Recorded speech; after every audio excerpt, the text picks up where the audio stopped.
Hey, welcome back, Two Hats family, to the Two Hats podcast. I'm your host, Kris, the tactical probation officer, and my wonderful co-host. Is Brittany your favorite PO? This is episode number 14. I know it's been about 3 weeks since we've posted anything. Life happens. Life happens. I know Brittany has a lot of life happened to her, and a lot of things have kind of not too many things, but enough things have kind of been going on with me where we just haven't been able to get together to make this podcast happen for you guys today. So today we're gonna do two things. We're gonna kind of do a check-in with your hosts, and then we will, towards the end, we're going to do the probation office safety tips. So we have a little community group that we talk to, and we kind of threw the topic out there, and they give us some very good advice for you guys that we're going to share with the family on how to be safe in the probation office. So before we get to that, um, Brittany, it's been 3 weeks. What's going on with you? It has been a long time. I've missed you, Kris. There has been this crazy ice storm in Texas. I'm pretty sure you guys have heard about it. All of our electricity was out. We had no heat. Texas has never seen, well, Houston in particular, has never seen temperatures drop as low as they did. So we were talking about 10 degrees, which is unheard of for where I live. So it was crazy to be in that kind of weather with no electricity, no heat. Food was running low. You couldn't get anything from the grocery stores. Everything was shut down. It was a terrible situation. Let's just put it like that. So we had Wow, that. that's crazy. On top of that, I had family that was sick. So I had to cater to them. That was another thing that distracted me from doing the podcast. And Kris, you told me specifically that you were going to be working on the weekends and things changed, right? Yeah.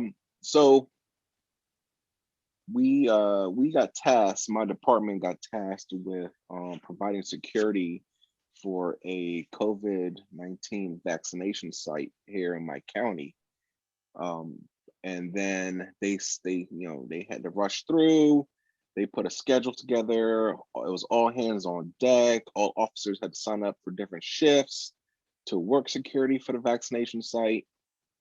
They got it all up and running. They got our list together, gave us all our directions, what we're supposed to do. And then right before we were supposed to start, it got canceled. Apparently, we didn't get, or the county didn't get the vaccines. So they weren't able to do the mass vaccine site that they had set up. So We does the haven't heard county any, have the vaccines now? I haven't heard anything. I don't think they got as much as they were told they were going to get. So we haven't heard anything else since. They haven't reenacted the list and the mandatory security yet. We were kind of still on standby. So yeah, it's kind of like, we got all ready for this. They had all these plans put in place. I had to clear my schedule, make sure I was available for all the shifts that they signed me up for, that I was voluntold that I was going to do. And then they sent an email out saying it was on, everything was on hold, with the possibility that it could come back. So it's kind of like, at any time they can say, okay, start your shifts, everything's a go. So you really can't make plans because at That's any fun. moment they can start it back. So Speaking that's of kind the of what's, vaccine, are you going to get the vaccine? man, that topic right there is a whole conversation to have. That's a whole episode. Um, I'm on the fence, honestly, about it. I really am on the fence about it. My mom is she's a nurse in New Jersey, and New Jersey and New York got hit pretty bad back in March and April of 2020. And I know she was, she would call me almost every day and just tell me all the horror stories about what was going on. The hospitals was overwhelmed. They were running out of beds. Actually, they ran out of beds. They had to, they were putting people in different places. They had entire floors they had to convert into COVID units, and she was just telling me how bad it was. And did that make you want to get it? It The vaccine? Yes, it did. Just from here, because I'd have offenders that would say, "Oh, COVID isn't real. Why are you over here showing up with a mask? Why are you making me wear a mask?" And I will tell them, like, listen, you can believe it's not real. I have someone close to me that is on the front lines, and they're telling me it's real. I haven't actually had anyone I know or anyone in my family get it. So we've been blessed with that. So I pray and I have, empathy for the 500,000 people who have passed away in their families from COVID. But I know with some people, it's like unless it happens to them, they just don't believe things are true. Exactly. And it's sad. So like I said, I would have offenders like, "Oh, COVID isn't real." They start telling me all these conspiracy theory stuff, and I'm like, "Listen, I'm gonna wear a mask. You gonna wear a mask. We're gonna keep these 6 feet for right now. All right." But you can say it's not real, but I know from what I've heard from someone that's on the front lines, it's real. Oh, it's real. I How long do don't you have to. think Yeah. that us as Americans will have to, walk around with masks in different businesses and airplanes and things like that? I feel like this is going to I go on for some time. I can see this going on till end of 2021. I can see it going on like that. I Yep. know nowadays there's, especially the state where I'm in, they're starting to lift some of the COVID restrictions and, open some places back up and, allow people to gather in larger groups than before. Um, I personally am not taking that chance. I have not sat down to eat in a restaurant in well over a year. Oh my God. I could not If I'm gonna, survive. if I'm gonna get, we still patronize them. We'll go get food and carry it out. You know what I mean? But I'm not gonna go sit in a restaurant with other people around and eat without a mask on. Like I'm not doing that. It's the ambiance is not enough for me. Oh my So, but like I said, I'll get food and I'll bring it home and I'll eat it at home with my family, eat my bubble. But back to the vaccine question. So my mom got the vaccine. She was one of the first people to get it because clearly she's a healthcare worker on the front lines. So she got it. She read all the research. She read into it. She talked to all the doctors in the hospital, and she's telling me to go ahead and get it. So Yes, Kris, do it.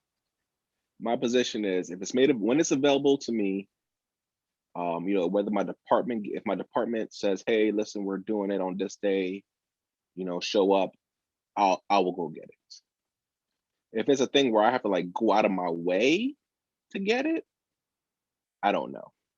So that's my answer. If it's made available to me, I'll get it. But if I have to go out of my way, chances are I'm probably not. What about you? Anti-vaccination. Oh, So okay. I'm definitely not getting it. My husband got it on the second Did, go around because did he they get do it in 2 superpowers? doses. Did Huh? he getting superpowers? Did he getting superpowers? Can he fly? He did not. What happened down in Texas? So what did you guys do when the temperature dropped, power went out, water went out? What did you guys do? Well, my family in particular, there was one family member that lived about 20 minutes from us. She didn't lose power initially. Like the first couple of days, her house was fine. She had water, she had power. So we just went over there with her because we need to stay warm. And then the third day, her power went out too. So we just had no choice but to stay home with just to tough it out. We just had to tough it out like the rest of the people. I feel very fortunate that my house wasn't affected. It's because some people, they had pipes burst and then their homes were flooded. Nothing like that happened, thank God, because that would have been a whole nother can of worms. But there were a lot of people who weren't as fortunate as me, and I feel really bad about that. And some people are still struggling from the aftermath of that. What do you feel about preparedness for your family and having the things you guys need. So before you answer that, like when COVID hit, when it first happened out of the blue, I remember my wife like freaking out. They sent the kids home from school. They canceled school, and my wife's like, "No, you gotta go to the store. You gotta. We need, you know, because normally the kids go to school. They get their lunch. They get their lunch there. They get breakfast there too. And we just have, we don't really keep much food in the house because she's at work, I'm at work, so we'll just have some food that we'll have for dinner. So she freaked out, sent me to the store. I think I spent like $150 um, just buying whatever was available. And I remember the panic people that were in the store. I mean, people were pulling two carts. They just, carts were just stacked full of food. And I'd never seen a grocery store that busy, and people were just freaking out. And I'm the kind of person who I've always tried to be prepared. Like we keep a few cases of water in the house. I'd always buy, extra case. I'm going to buy a case, I buy two. And I think we had like maybe 6 or 8 cases of water in the house. I maybe kept like maybe a few extra cans of stuff, soups and things like that in the house just in case, a couple extra bags of rice. Um, but when COVID first hit, like I said, I really kind of was like, wow, this is crazy. I've always kind of been a person who I try to keep at least a few extra cases of water in the house, a few extra cans of soup, a few extra bags of rice, just kind of in case. So, this whole COVID thing kind of really taught me that, we need to be a little bit more prepared. So what we've kind of been doing over the last few months is just kind of, stockpiling some more cases of water. Whenever we go to the store, instead of buying one, which we normally do, we'll just buy two. Buy a few extra cans of soup, extra cans of tomato sauce, rice, pasta, things that are non-perishables. We actually bought a deep freezer, which was a whole journey in itself because the stores are out of deep freezers. Apparently, everybody had the same idea about getting deep freezers. So we had to order one, wait for it to come in, which actually came in pretty quick. I think it took about 2 weeks. Went, picked it up, took it home. So we kind of started with some more meats and things like that. So we'd always have just different things so we don't have to go out as much. So my question was, do you think a lot of people just weren't not prepared down in Texas for a situation like that? I mean, no one was prepared for that because, like I said, that is unprecedented. That type of thing doesn't really happen. I feel like the thing that really messed with people was the electricity being out. Okay, yes, one thing to be cold. Okay, cool, but you have your heater. No, you don't have any heat, and you don't have any way to cook your food. And then the stuff that was in the fridge is going bad. It's like, what do you do? So no, we weren't prepared. Not to say people didn't have food in their house and water. You probably did in the beginning, but then what happens when all that stuff starts spoiling and all your meat, you can't do anything with it. You can't even cook it. Right, right, right. Did you ever hear from any of your old coworkers about what happened with work? Was everything shut down? Were Oh yeah, offenders the just office giving was her free closed. reign? Yeah, the office was closed. I mean, everything. The whole city was closed. I mean, the whole city was shut down. Nobody could drive on the roads because we're not equipped down here to drive um, on icy roads. We don't have that. So it was advised for everybody to stay off the roads. My husband and I are going to get a generator, which we've been saying we are going to get it for years because we get a lot of hurricanes and stuff out here. Um, and we lose power with that. But yeah, we're going to get the, what is it, generator. And then we're going to apparently we're getting an RV. I'm not on board for an RV, but that's what he wants. So that's probably what we're going to do. So you guys just get in the RV and bounce. Yo, we're going to be out. I've been working a lot on a lot of firearms training personally. I've been trying to go to the range more often. I know right now ammo is very hard to find. Um, but just trying to work on that proficiency because that is a skill that can be very perishable. And with everything going on with COVID, my job really hasn't been, providing us firearms training like they used to. So I've been trying to at least go to the range and shoot 100 rounds every other week or so, just try to keep my skills up. Also in the future, I do plan on attending or paying for more tactical firearms training for myself.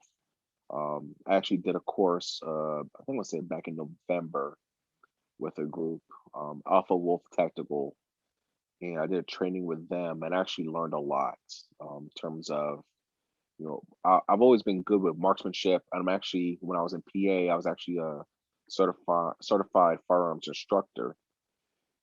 But being an instructor is kind of teaches you how to teach people to shoot. And a lot of what they do, they teach you how to shoot the qualification course. But qualification course is just simple marksmanship and range safety. It's not necessarily, tactical shooting and how to get rounds on target quickly and smoothly, how to shoot and move. So those are things I'm really interested in, and I'm actually planning on taking some courses so I can hone those skills. Just with everything going on in the world right now, the city I'm in, crime is up, shootings are up. A lot of it's gang related. Uh, Knock on wood, so far there have been no law enforcement shootings, and no one's shooting at the police.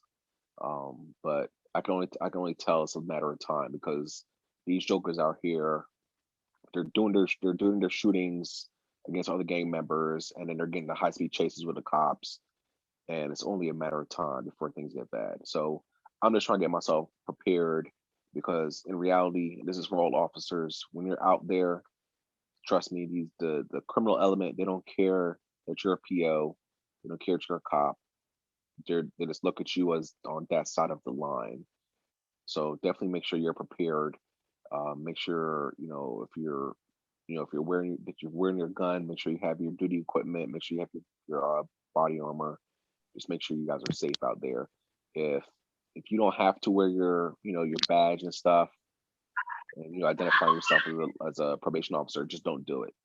That would be my advice to you guys. All right, so yes, family. So we have some probation office safety tips for you guys. So we have a list here. They're broken out of three different categories. One is the probation office as a whole. Second one is going to be the officer's office, and lastly will be making arrests in the office. So I'll just kind of go through some of the points that our group chat was kind of mentioning, and I'll have Brittany add anything from her office's experience. All right, so for the probation office as a whole, the first thing that we have on the list here is searches. Now, different offices are in different kind of buildings. Some are in courthouses, some are in standalone buildings.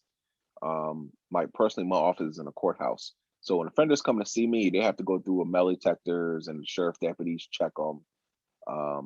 But mostly they're just checking for metal weapons. What the group chat was talking about is you want to make sure that in addition to when they get to your office, you want to make sure you're doing your own pat downs. And sometimes you might want to do an actual full search of the person where you make them get their pockets. You really check them really good. So a couple reasons for that is one, they make weapons. There's actually a YouTube video that they showed us when we went to basic training, where they showed us a list of weapons that got through security because they're plastic. They have like plastic knives, and they're just as sharp as like a real knife. They can stab you, they can cut you, but they're made of plastic. So if you go through a metal detector, it's not going to show up. So that's a really good thing. Now clearly not gonna be able to bring a gun in because guns have metal parts. But there's definitely different things they can use as weapons. They showed us it looked like a hairbrush, and the handle came off, and it had a plastic knife on the end of it. Um, they showed us like bottles where you can like twist the bottom off, and then it holds different has a little container on the inside where it looks like a Pepsi bottle of Pepsi, but the bottom comes off. and you can hide contraband and things in there, and you'd be surprised at um, what offenders will bring into the office. I remember I think it was about a year ago. Guy came in, I pat him down, and he had his crack pipe hidden in his sock. So he got past the metal detector with it because it's a glass pipe. Came to the office, and I generally I make it a habit. I pat all my offenders down when they come in because we have the right to do so. They waive their Fourth Amendment right when they get on probation. So I always pat people down, and I get to a sock. I'm like, what is this hard thing right here? This guy had a crack pipe in his sock. Did he get I a think, drug paraphernalia charge? let me think. It was about a year ago. Let me think what happened. I think Well, typically, do they get in trouble for that? we were already planning on arresting him. So I think we just arrested him, and on the probation violation, I think we did call the deputies, the courthouse deputies, and I believe they did charge him, but I think it got thrown out. The DA's office decided they want to prosecute. So so That yeah, means he that's was very probably already in enough hot water, huh? exactly with the probation violation.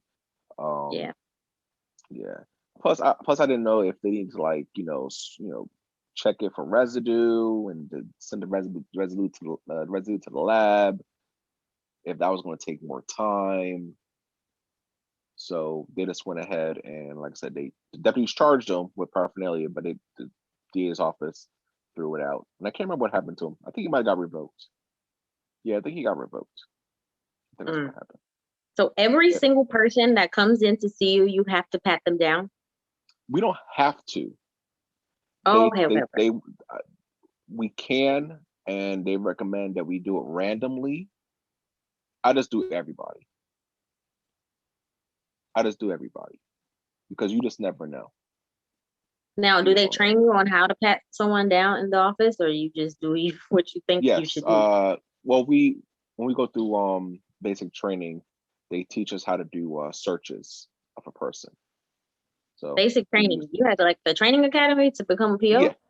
yeah. We go through a 5-week training academy. And is it just like the police academy, or is it different? It's similar. Like we have a week of firearms training, and we do defensive tactics thrown in thrown in throughout the whole 5 weeks. We have a lot of classroom stuff. We have CPR, first aid, and then we have a lot of classroom stuff talking about the job itself. Probation officer authority, motivational interviewing, drug recognition. We have a mock court that we do, so you can so officers can practice like how to testify in court, um, the different laws, um, how to do probation violations, different things like that. And it's a 5-week course. But when I went through, it was 5 weeks. I think now it's up to. I think they added another week, so I think new officers it's up to 6 weeks now. Do you have to take a test at the end of it? Yes, you do have to take a test, and you have to pass the test. Or I think if you fail the test, they give you another chance to retake it in like a couple weeks, and then if you don't pass it, then you're out the door. Like you have to pass it. Yeah. Is it Which is hard? just it's not that it's hard, it's just that it's 5 weeks worth of material. So everything you've learned the whole 5 weeks you were there, anything and everything that they covered could be in the test and you don't know what it is. Oh my gosh. And on top of the written test, do you also have a physical test? There's we don't have a physical test, but you do have to pass firearms training. Okay. And I remember we had one girl in our class I was struggling to pass, and she was on the edge of being sent home because she could not qualify. And I believe the instructors worked with her away from the rest of the class, and she did end up passing. So they had to give her some like one-on-one attention. But it worked. She passed. I think everybody in my in my class graduated. What do you have to do? What's the qualifications to pass? Well, there's a qualification score. There's a qualification course, fire that you have to go through, and it's the same course of fire that we have to go through every year. There's a day shoot and a night shoot, and you have to, I think, out of 100 points, you have to get 75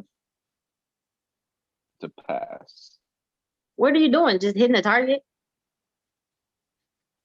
Yeah, but you're shooting the target at different ranges, in different positions, standing and kneeling, and there's a little bit of moving involved, moving and shooting, and like I said, just different techniques. Strong hand shooting, weak hand shooting, two hand shooting. We shoot at the 3, 5, 7, 10, 15, and 25 yards. So there's a lot of things involved with it. And there's also a night shoot where you have to shoot with your flashlight, and they teach you the different techniques on how to hold your flashlight and hold your firearm, and how to engage your target. So, Wow. and you have to pass that in order to, graduate. And actually, every year you have to go through it. I just went through recertification last week. So every year you have to go. Do you have to provide your own weapon for that portion of it? No, where I'm at, our firearms are issued.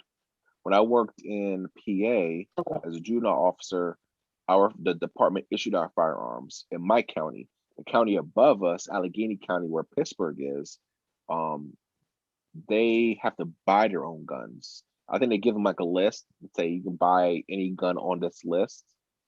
And in order to qualify, you have to buy the gun, and then I believe the county provides you the ammunition and the training for firearms. Where you are now, it's not even optional. Like all the officers have to carry, right?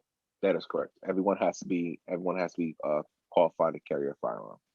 In PA, we didn't have to. In Westmoreland County, where I worked, you could pick or choose whether you want to carry a firearm or not. And I want to say, out of the 30 juvenile officers in my department, I want to say maybe 7 carried. Wow. And even out of those 7, I want to say maybe only 4 carried every day. So that means we had officers that were qualified to carry, but they wouldn't carry their firearm every day. And as y'all know, or some of you may not know if you are just now finding us here at Two Hats Podcast, the department that I worked for, no one carried a firearm. It was not even an option. And Kris always makes fun of me for that. Like, how do you guys do your job without a firearm? I'm just saying I couldn't do it. That's all I'm saying. All right, so back to the probation office safety tips. So searches, you want to make sure you check them. If you're not in a courthouse, I know that people, some departments have the little wand, the little metal detector wand. You can use those. But my suggestion is do a pat down, just to make sure they don't have anything, any plastic weapons or any wooden weapons that they can bring in. Because you'd be surprised, or any drug paraphernalia. You'd be surprised what people bring into the probation office. Don't have them carry any bags into the office. I know females are good for always bringing a big purse. And if they do bring it in, you have to make sure you check it. And I know that makes a lot of officers uncomfortable going through a female's purse. If you can get another female officer to do it, you can do that. But I mean, you always want to check bags because you don't know what they have in there. Don't let them bring third parties to the probation office. It always used to be a big pet peeve of mine. People bring their kids to the probation office. I don't know if you ever experienced that. People, oh man, I couldn't get a babysitter, or oh, my girl had to go to work. I got my kid with them. What they try to do is they try to use the kid as a ploy, so they can't get arrested. And I think we had a situation once where we had to arrest a female, and she brought her kid, and I think we had to wait for a family member to come get the kid. And she said she knew she was going to get arrested, and that's why she intentionally brought the child with her. We didn't allow children at all, so some of them would use the kid as they would come to the office with the kid and they know we're going to say, oh, well, we cannot see you since you have a child. So you're going to have to come back. So if they didn't want to see their PO, sometimes they would just bring a kid so they wouldn't have to go back in the office. And they know they can't, but they'll do it. Or they'll bring their boyfriend, girlfriend, mom, dad, to the probation office. You want to try to nip that in the butt, tell them not to. What I always get is like the like 18, 19-year-olds always want to bring their parents with them. I'm like, dude, you're an adult. Yeah. Your mom's not coming into this meeting with us. She has nothing to do with this. You are an adult. This is not juvenile probation. You're an adult. You're gonna be treated like an adult. And if you want to talk to your mom about whatever we talked about or show her all the papers we're giving you afterwards, that is your decision to make. But she's not coming back here. Exactly. Because mom is not going to be in that cell with you if you get arrested again. Exactly. It's going to be you. Let's see here. When you're escorting the offender to your office, make sure that the offender walks in front of you. You walk behind them, so that way you have that tactical advantage. Because if you're walking in front of them, they can do anything. Try to grab your weapon, try to run, try to hit you. Have them walk in front of you. And to go along with that is, if you are issued safety package, safety equipment, wear it in the office. A lot of officers get real complacent, and they don't have their OC, they don't have their handcuffs, they don't wear their firearm, they don't even have their vest. I understand some people don't have to wear their vest all the time. At least have your vest available to you in the office, because you just never know what's going to happen. Oh my gosh, Kris, you make this job sound so scary. It's not a matter of Brittany. You're working with a clientele where 100% of them is a convicted criminal. Well, no, not all of them are convicted. Some of the cases are deferred. Some of them are deferred. Okay, you get that. Every one of them, 100% of them have been charged with crimes. Yes. Okay. The vast majority of them are convicted of those crimes and have a lengthy history of prior convictions. Yeah, some of them do, yeah. Okay. So it's not like being a regular caseworker or social worker where you're working with different kind of people. You're dealing with a clientele where 100% of them are charged with some kind of criminal activity. Right. So but a lot of them aren't assaultive, or a lot of them aren't offenses whereas they were hurting someone. So why you got to be afraid? Well, not afraid, but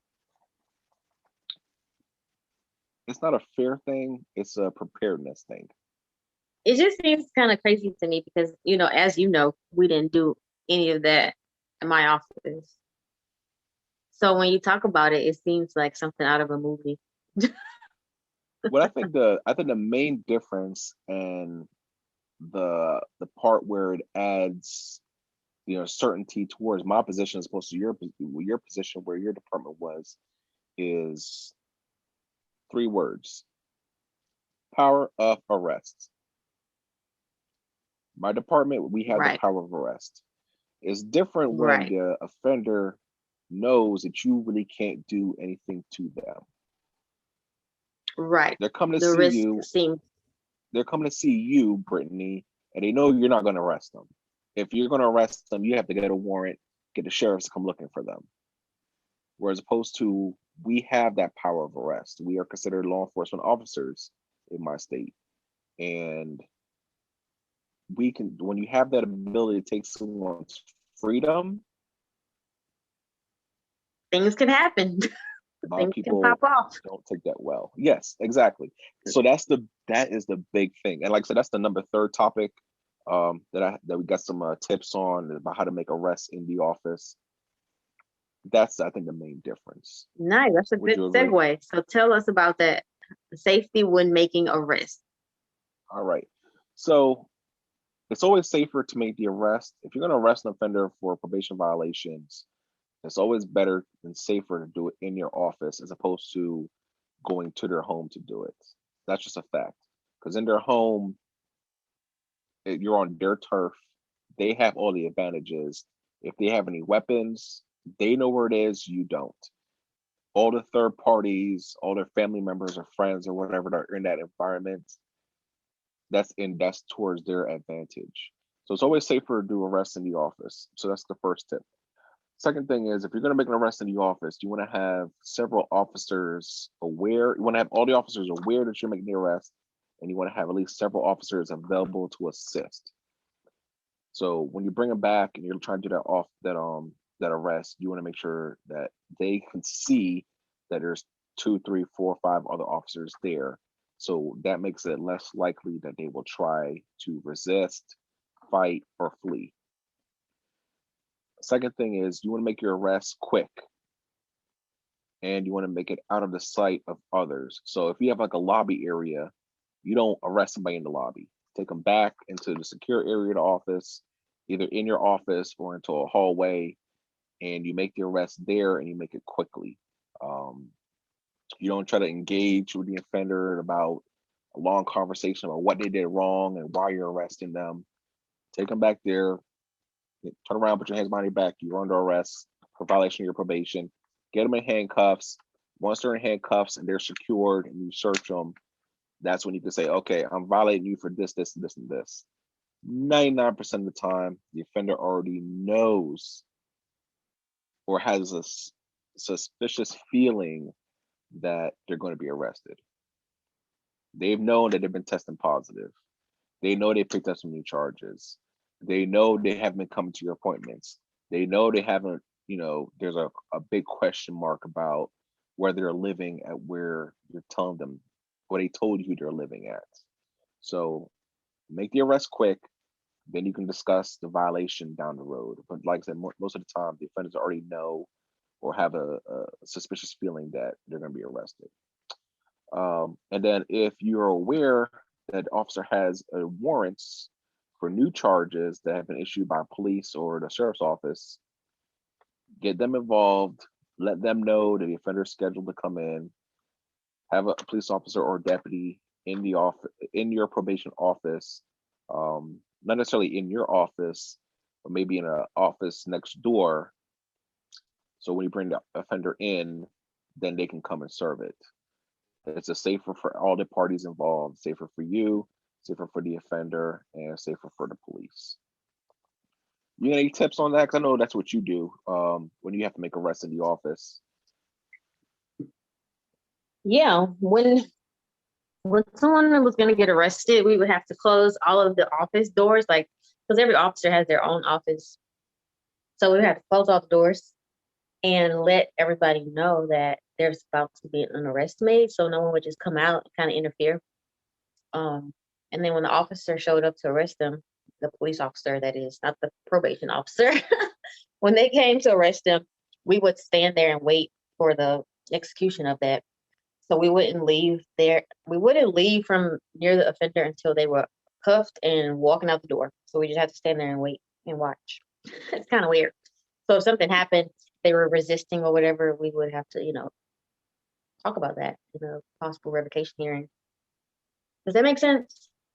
But it's not like you're going to get involved. If they're fighting with a cop, it's like you're going to go in there and tackle them or anything like that.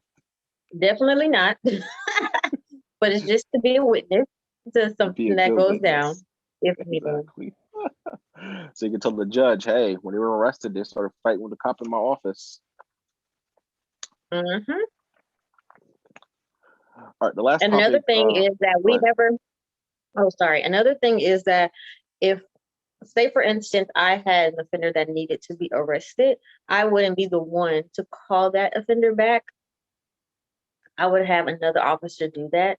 So that was, I think, that was another safety precaution that they had. So any officer would not call their own offender back to get arrested. There will be another officer coming to do that. So a lot of them would know, like, if another officer was going to call them from the lobby, they would be like, oh my gosh, I'm going to go to jail. Where's my PO? So a lot of, the people who have been around the block a few times and they've been on probation, they knew the drill. Like, if my PO doesn't come get me, that probably means I'm getting locked up. What's the thought process behind that? I'm not the one who made it up. It didn't make sense to me. I mean, they already know at the end of the day you're the one that filed the violation report. So if they're gonna be mad, they're gonna be mad regardless. I don't know. What do you think? Do you think what could you I come don't, up I don't, with as a reason? I don't know. I can't think of any valid reason why I would send another officer to get my offender just because they're about to get arrested. I just can't think of it. It's like one of those situations where something happened one time many years ago and a decision was made and nobody has questioned it ever since, which is kind of like 99% of the way policies are made nowadays. Yep. Um, just like the officer we're talking to, we interviewed down in Yuma, Arizona, where he was talking about, I think he said they can't carry in the office unless they're on a particular team. And he really couldn't tell you exactly why that policy is in place or, what prompted it or where it makes sense. It's just one of those things where I guess something happened one time, a decision was made, and nothing was ever changed from that. Hmm. But yeah, I can't think of a really good Yeah, that's reason. kind of like what happened probably. Yeah, I can't think of a good reason. Anyway. All right, so the last topic is the probation officer's office. So, well, this is where the magic goes down. This is where we have our life-changing conversations with our offenders. This is where we talk about their conditions and their progress towards their conditions. So, first tip here is your door should be open at all times. There is never a valid reason for you to close your door with your offender in the office. That offender can say anything about what you said or did to them in that office with the door closed, especially if it's an offender of the opposite sex. Never, never, never, never, ever close your door. I had an offender come in. It was a guy. He was like, "Oh man, I got some stuff going on in my life. I really want to talk to you about it." And he started to close my door. I was like, "Oh, don't do that. Leave that wide open, man. You don't understand. I got to tell you about some stuff going on in my life. I really want. I just don't want, other people hearing." I said, "I understand that. My door does not close. That's just the rules. You can lower your voice when you're talking about, whatever situation is going on. My door does not close." So that's the first safety tip. Second thing is your desk. Your desk should be set up in a way in which you as the officer are closest to the door, so that if you get into a situation where your offender is acting crazy or you're confronting them about violations and they don't like that, not necessarily you're going to arrest them, but you're just, you're talking about some, positive drug test or treatment, and they just don't like being told that, that they're in the wrong and they're acting aggressive, that you have a smooth exit out the door. I also understand a lot of these offices are set up where the furniture cannot be moved, where you have no option but for the offender to be closer to the door. Second part of that is you want to make sure that there are no weapons of opportunity within reach of the offender. Your desk, when you meet with the offender, should be as clear as possible. No staplers, tape dispensers, scissors, cup full of pens, printers, computers. Nothing should be within the offender's immediate reach. Now, I also understand, depending on how the office is set up, you might not be always be able to move your computer screen, printer, those kind of big things, but you do have control over where your stapler is, where your cup of pens are, where your tape dispenser is. Nothing that the defender could pick up and try to use as a weapon. No family photos or other personal identifying information. That's a big no-no. You don't want the offender. We're in a position where we need to know everything about the offender in their life. They really should not know anything about us personally. The only thing my offenders know is they know I'm married because I wear a wedding ring. Beyond that, they don't know anything else. I have no pictures of my family in my office. I have no pictures of my fraternity, nothing that's personally identifiable, places I've lived, places I've visited, nothing. I have pictures of Baby Yoda in my office. That's fine. They can know I like Star Wars. I'm okay with that. I have a little plush Baby Yoda I got for Christmas from my chief. That's fine. That's in the office. They can see that. Beyond that, there is absolutely nothing. I have a patch collection on my wall. They know I like to collect patches. That's not something they can use to identify me, find out where I live, find out anything about my family, by my patch collection. It just is what it is. It's Uh, decoration on my. It's a Why is it decoration on my that? wall. Why is it so important for the offender not to have any personal, personally identifying information? Is that what you called it? Yes, you're. Yeah. Why is that so We. important? It goes back to you're working with a clientele that's 100% charged. Most of them are convicted of crimes. You don't want them to know anything about you. Let's say you have to go ahead and arrest that offender one day. They're totally upset about it. I've had offenders flip out because they're getting arrested. Because it's never a good time to be arrested. It's never a good time for an offender. Oh, I got this and this going on in my life, and you're taking me to jail, and I don't have the money to make bond, and all the excuses in the world. Remind you, 99% of the time, the offender knows the arrest is coming. They know they've messed up. You don't want them to know anything about you where they can try to get any kind of revenge on you. Follow you home, So do you you think know. that same thing should be taken into consideration with like attorneys and district attorneys and judges and people I'm that pretty work in the sure, and courts? I'm pretty sure that they do take all those precautions. I'm more than sure they are. Um, Because a lot of the information about those types of individuals, the higher ups, like there's a lot of public information about them. yeah, but then again, you don't go into the DA's office or the public defender's office, their personal workspace. Normally, time you meet with them, in the courtroom, outside the courtroom. I mean, clearly, you're never gonna be in a judge. Offender is never gonna be in a judge's office where they can see their family or see that the judge's daughter goes to the private school down the street. You know what I mean? You're never gonna see that. So Right, it's the but they same kind have of. they're public figures, so they have stuff about them on the internet, and people can find if somebody wants to find you, they're going to find you. So I feel like That's Chris is true. saying, don't make it easy. Don't make it easy for them. Exactly. Don't make it easier. Don't make Don't it make it easy. easier. And the very last tip is read the offender's body language. You've been working with them long enough. You know when they're good. You know when they're sober. You can tell when they're not sober. You can tell when they're agitated and when they're not. Just make sure you're mindful. I understand, we have, appointments scheduled and we're just trying to get through and knock them out as efficiently and effectively as we can. But you got to make sure you pay attention to the offender's body language. You want to look for signs of aggression, signs of escape, where if they're constantly looking at the door, they're kind of, constantly kind of gauging it. It's kind of making you think, okay, they think something's wrong, or maybe they know the arrest is coming, things like that.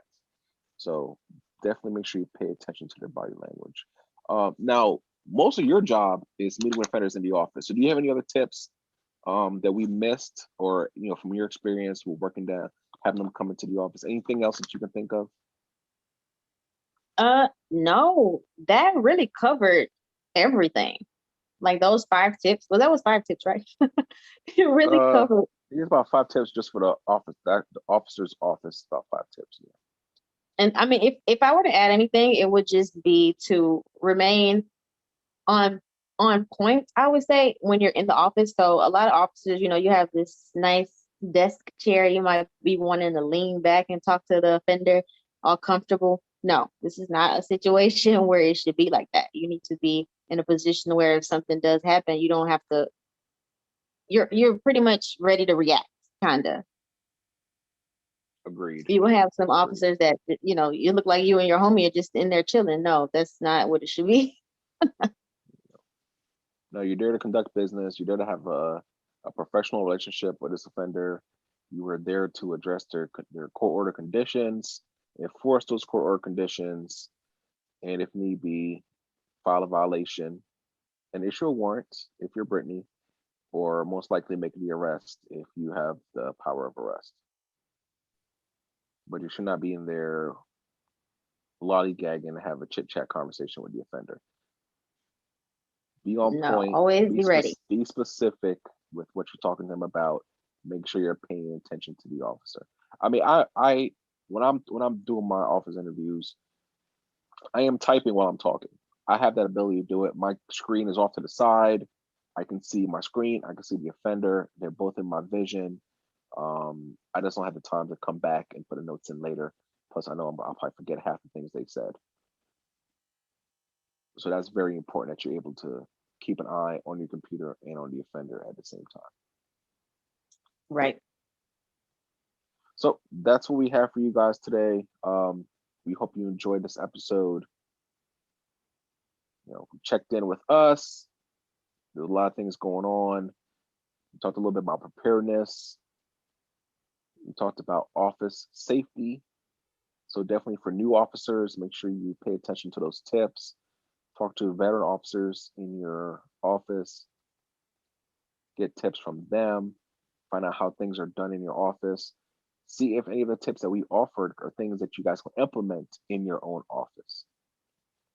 So back in PA, back in juvenile, I want to say I was there for 3 years. It wasn't until the last year that I was there where they finally allowed us to actually carry our firearms in the office. For those first 2 years, officers were not allowed to carry our firearms in the office. And then within the last year, they changed that. And that's just from officers asking the questions, talking to management, talking to the judges, and seeing, hey, listen, this is what we want to do. Why can't we carry our firearms in here? Listen to their reasoning. And a lot of things, like we were talking about earlier, is that there's a lot of policies that are put in place that were maybe, one particular supervisor's opinion, but it doesn't really qualify anymore. So if there's a policy in place, I'm not saying break policy, ask questions. Ask the questions. Why is this like this? Wouldn't it be more safer if A, B, or C, hey, we can't carry our firearms in the office? If we're in the office, why do we have to lock our guns up? Why is that? We're all trained. We're all qualified with these. We all go through weapon retention training. Why can't we carry our firearms in the office? Ask those questions. Hey, why can't we pat people down when they come in? Hey, can we get one of those hand metal detectors? Can the department get us one of those so we can check to make sure offenders aren't bringing things into the office to hurt us? Ask the questions. You might be surprised to see that a policy gets changed. If you guys have any safety tips that you would like to share, please leave them in the comments below. You can also leave comments on our Instagram page at Two Hats Podcast. Definitely leave some comments there.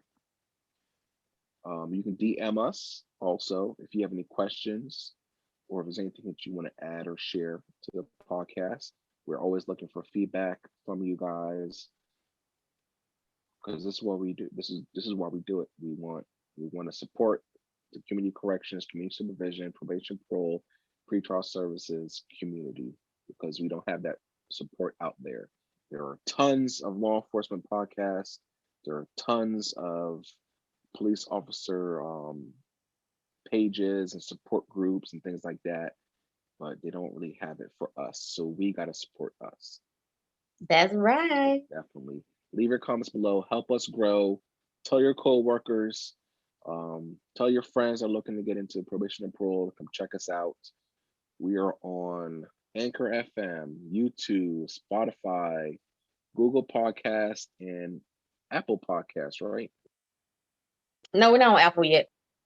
We're not on Apple? I could have sworn somebody said they listened to us on Apple.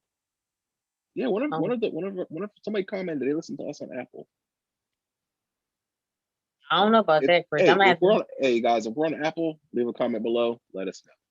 Yes, please. Hey, we appreciate you guys listening to us. I'm Kris, Tactical Probation Officer. And I'm Brittany, your favorite PO. You already know. And until next time, guys, be safe out there. Take care of yourselves, take care of your families, take care of your communities through effective supervision of your offenders. Peace.